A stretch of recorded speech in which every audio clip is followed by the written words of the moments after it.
तकमीली तलबीना, ताकत, सेहत और शिफा के लिए सुन्नत और तिब्बे नबवी का बेहतरीन नुस्खा।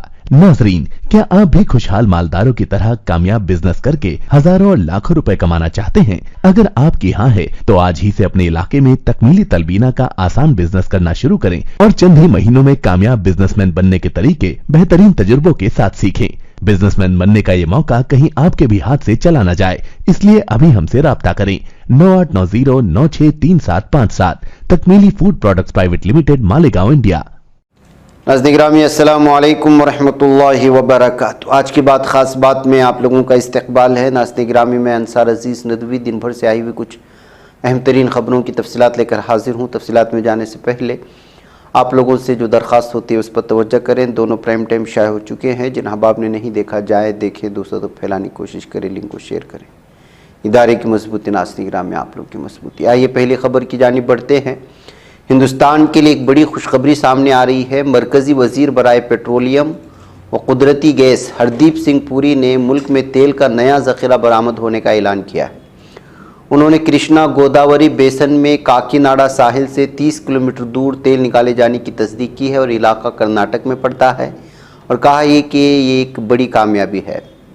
मरकज़ी वज़ीर हरदीप सिंह पुरी का बयान खबर रसा एजेंसी ANI ने सोशल मीडिया प्लेटफॉर्म एक्स पर शेयर किया है। अपने बयान में मरकज़ी वज़ीर कहते दिखाई दे रहे हैं कि कृष्णा गोदावरी बेसन में काकीनाडा के साहिल से 30 किलोमीटर दूर कल पहली मरतबा तेल निकाला गया था।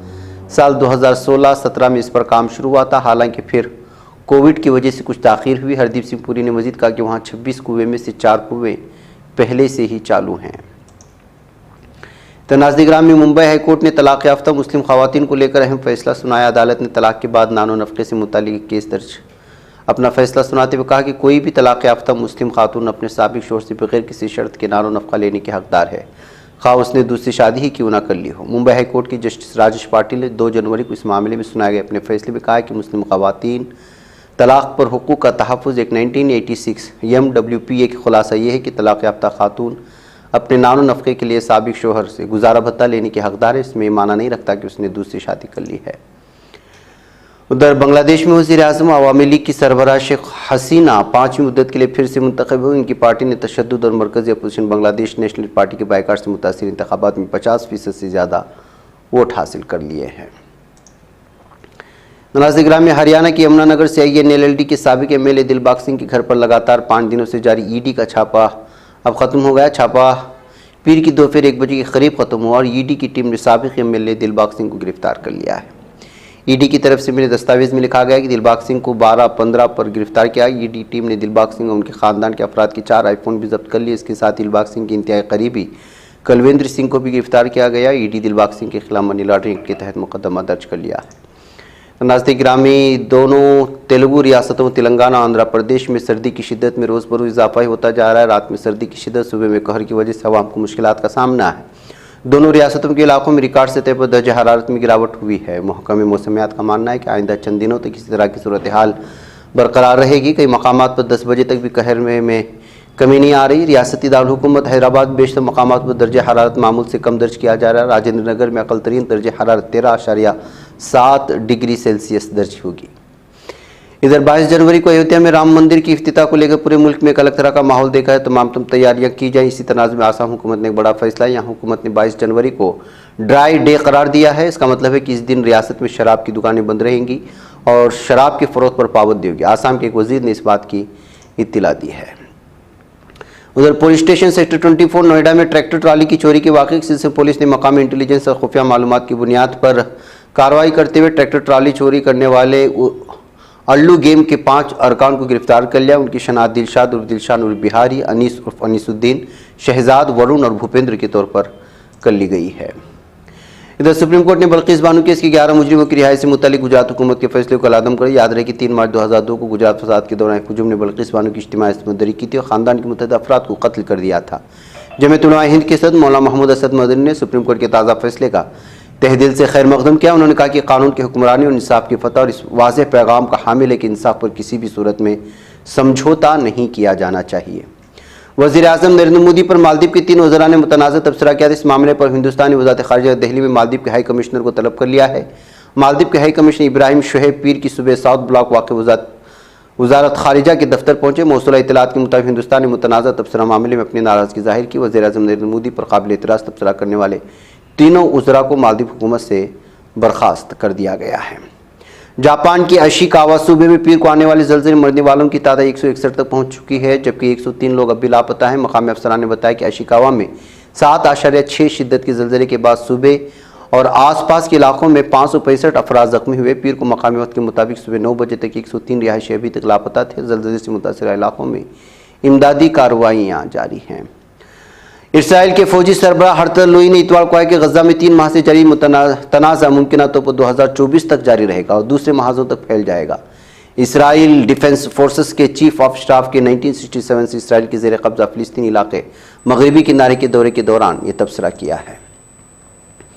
उधर हिंदुस्तान के साथ तनाज़े के दरमियान चीन पहुंचे मालदीव के सदर को चीनी मीडिया का भी सामना करना पड़ा। मालदीव के साथ हिंदुस्तान की सिफारती तनाज़े का जिक्र उनके दौरे के दौरान चीन के सरकारी अखबार के दायरे में किया गया है। इसके अलावा मीडिया में हिंदुस्तान को जनूबी एशियाई मसाइल पर खुले ज़हन की पॉलिसी पर अमल करने की पाबंद कही गई। ख्याल रहे कि मुल्क के नौमुंतखब सदर मोहम्मद मुइज़्ज़ चीन की तरफ झुकाव रखने वाले लीडर समझे जाते हैं।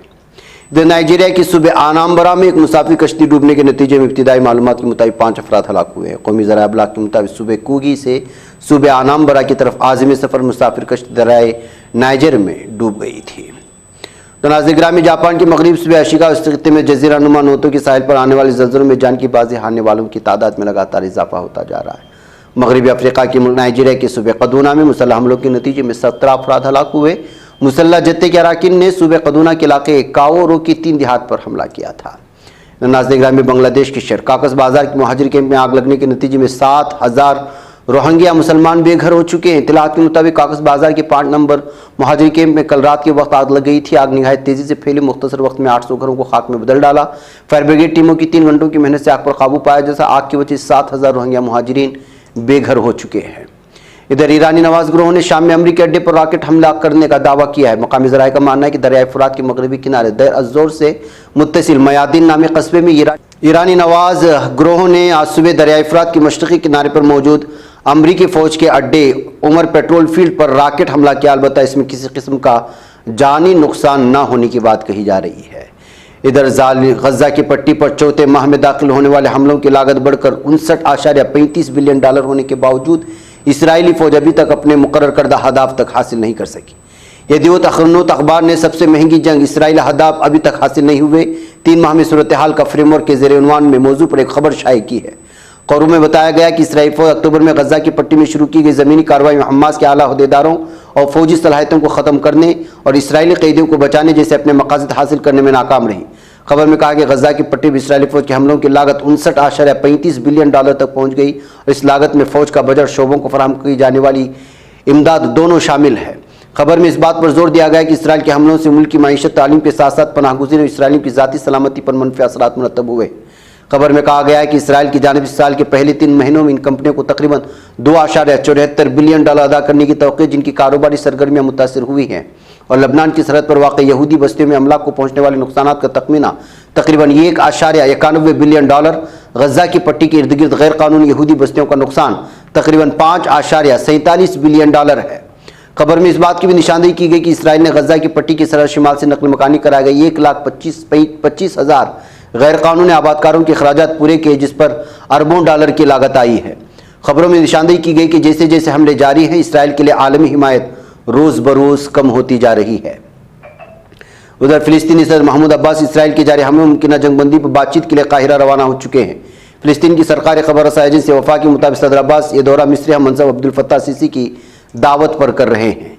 उधर इसराइली वज़ीर आज़म बिन्यामिन नेतन्याहू ने कहा है कि लबनानी सरहद पर हिज़्बुल्लाह के साथ मौजूदा कशीदगी सिफारती कोशिशों से हल न हुई तो वो दीगर रास्ते इख्तियार करेंगे।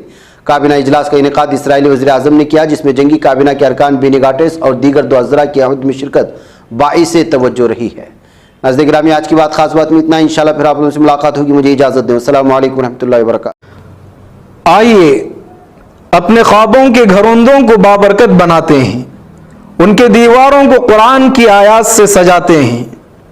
जी हाँ, दिलकश, दीदाज़ेब, रंगीन व खूबसूरत कुरानी आयात से कुंदा तख्तियों से अपने घरों की जीनत को दोबाला करने के लिए हमें मौका फराहम करें। शहर बेंगलुरु के मशहूर व मारूफ अरबी व उर्दू कैलीग्राफी शोरूम में हम आपका इस्तकबाल करते हैं। आप कुरान की किसी भी आयत या अहादीस की कैलीग्राफी के लिए हमें ऑर्डर दे सकते हैं। मुख्तलिफ डिज़ाइन दस्तयाब हैं और आप अपने डिज़ाइन के तहत भी यहाँ ऑर्डर दे सकते हैं। आज ही तशरीफ़ लाएं या इस नंबर पर राब्ता करें या हमारे इंस्टाग्राम पेज को फॉलो करें। तफसीलात स्क्रीन पर। ये चैनल हक निगर बनकर कुचल देता है फितनों को, अगर गंदी हो पॉलिसी तो मरते देख कितनों को। इसी बाजार में बिकते हुए देखा है सपनों को, सभी यकसां है ये पैगाम दो गैरों को अपनों को। वतन अहले वतन का है गुले बेखार सीधी बात।